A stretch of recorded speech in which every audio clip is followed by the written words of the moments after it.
मैं एक खूबसूरत लड़की थी और अपने घर में अकेली रहती थी। एक दिन वो 16 साल का लड़का मेरे पास आया और मुझसे ऐसी ख्वाहिश का इजहार किया कि सुनकर मेरी जान निकल गई। मैंने कभी सोचा भी न था कि इतना छोटा सा बच्चा इतनी बेबाकी से ये बात कह देगा। लेकिन मैं क्या करती। मैं खूबसूरत थी और पैसों की मुझे शदीद ज़रूरत थी। मैंने सोचा कि ये 16 साल का बच्चा मेरा क्या बिगाड़ लेगा। ज्यादा से ज्यादा 5-7 मिनट का काम तो है। दोनों तरफ फायदा था। यही सोचकर मैंने इसकी बात मान ली। इसने अपनी ख्वाहिश पूरी कर ली। मगर जिसे मैंने बच्चा समझकर इजाजत दे दी थी, उसने तो पूरी रात ही मेरी नींद खराब कर दी। मेरी उम्र 30 साल थी, मगर मैं अपनी उम्र से कहीं ज्यादा जवान और छोटी लगती थी। मेरे शौहर दानिश बीमार रहते थे। घर में शदीद माली तंगी थी।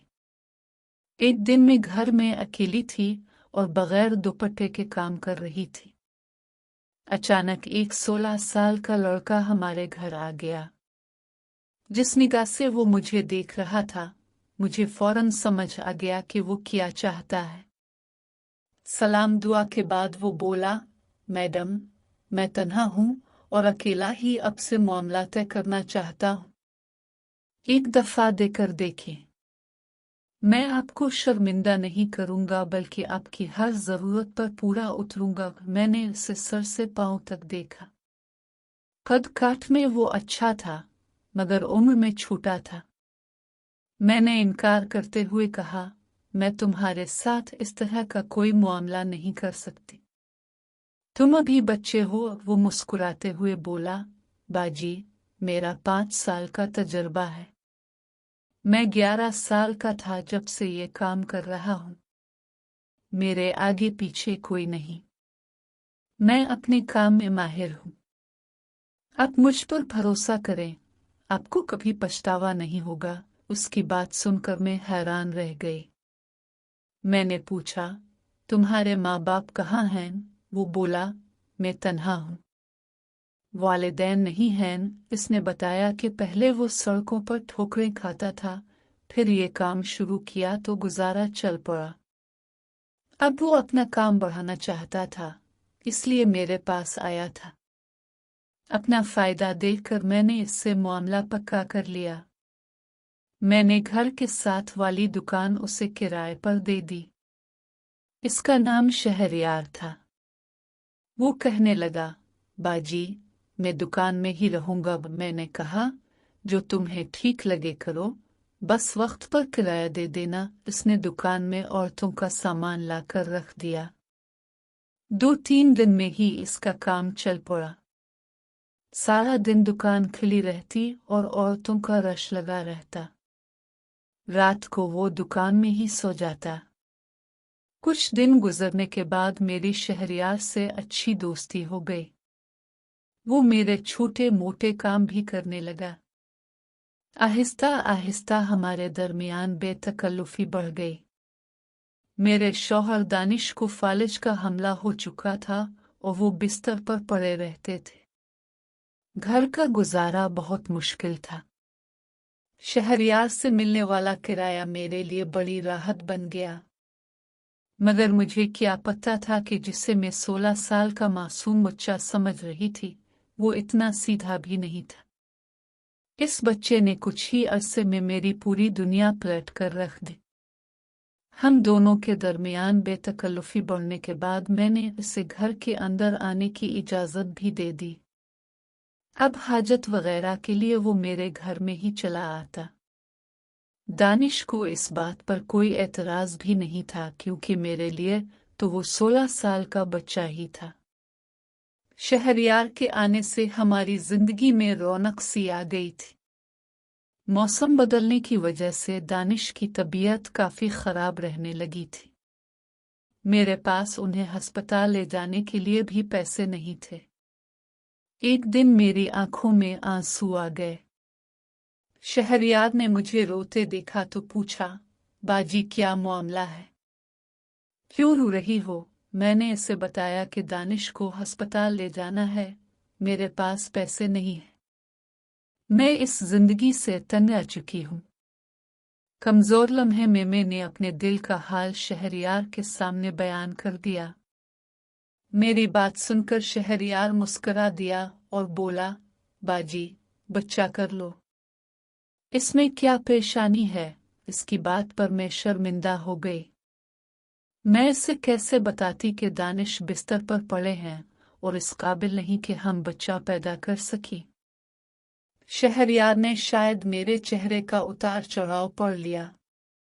कहने लगा, बाजी, अब परेशान होने की कोई जरूरत नहीं। आपके साथ में हूं ना। जल्द आपके सारे मसाइल खत्म हो जाएंगे। शहरयार की बात पर मैं मुस्करा उठी। वो अकेला ही इतना हौसला रखता था कि हर मुश्किल से लड़ जाता। कुछ दिन गुजरे तो मुझे अपने अंदर तब्दीली महसूस होने लगी।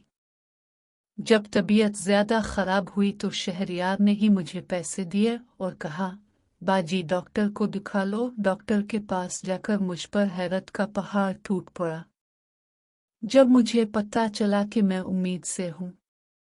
ये कैसे मुमकिन था? दानिश में तो इतनी हिम्मत भी नहीं थी कि वो बाप बन सकी। फिर मैं उम्मीद से कैसे हुई? मैं थरथराते हाथों से रिपोर्ट पकड़े घर लौटी।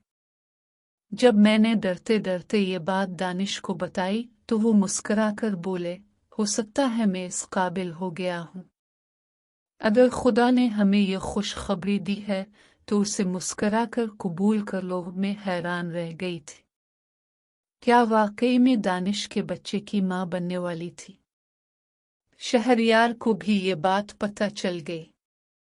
वो भी बहुत खुश था जैसे इसके घर बच्चा होने वाला हो। वो जब भी फारिग होता तो हमारे घर आ जाता। दानिश को नहलाने धुलाने का काम भी इसने अपने जिम्मे ले लिया था।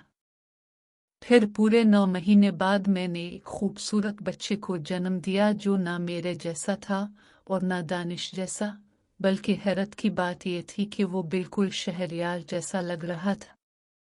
मैं अपने बच्चे की शक्ल देखती तो कभी शहरयार की।